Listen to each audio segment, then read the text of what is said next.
Қалалық мүгедектер қоғамының мүшесі болған Олеся Барашкина қоғамнан қуылғанын айтып редакциямызға шағымданып келді. Ол өзі секілді 5 бірдей жарым жан. Әділдік іздеп бармаған жер баспаған тауымыз қалмады дейді. Айтуларынша олар қоғамнан заңсыз қуылған. Вопросы были абсолютно разные. Қоғамда жұмыс дегенде көптеген олқылықтарды байқадым. Мысалға, мүмкіндігі шектелген бірнеше адамның 2006-2013 жылдар аралығында зейнетақы қорына ақша түсірілмеген. Бұл бірме екіншіден көптеген мүгедектерге арналған көлікті де дұрыс қолдана алмай отыр. Осындай шілкіліктердің бетін ашамыз деп қоғамнан қуылып отырмыз. Қоғам басшысына қаражат қайда кетіп жатыр деп сұрасақ, өзімізге керісінше жала жаптым деп дүрсе қоя берді.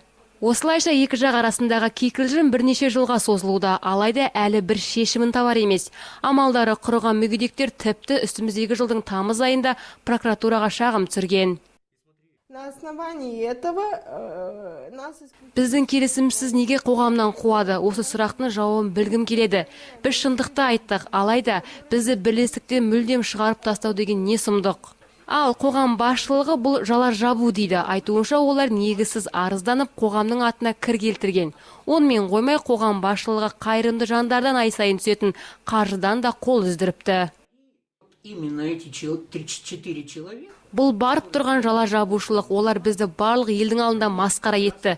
Бұл 5 адамды мен емес, мүгедектердің өздері шығарып отыр. Егер біз заңсыз жұмыс істесек, онда барлық мүгедектер неге қарсы шықпайды? Жалпы қалалық мүгедектер қоғамында 900 адам тіркелген, соның 34-і құқық қорғаушыларға шағымдан отыр. Ал басқа мүмкіндігі шектелген жандар бұрынғы хатшыны кінәлап отыр. Себебі ол қызметінен кеткенін көтере алмаған. Бұрынғы хатшы Нина Двороваяға маған да хабарласты. Қоғамға жала жап, жұмысы дұрыс емес деп айтты деді. Әрине мен қарсы шықтым. Бүгінгі күні бірлестік төрағасы басшылыққа қарсы шыққан 5 жанның үстінен арыза түсіріпті. Жала жабу фактісі бойынша қазір іс прокуратурада қаралып жатыр. Ақерке Заирова, Евгений Ходоров, Нұрлан Егенбергенов, Сфера арнасы.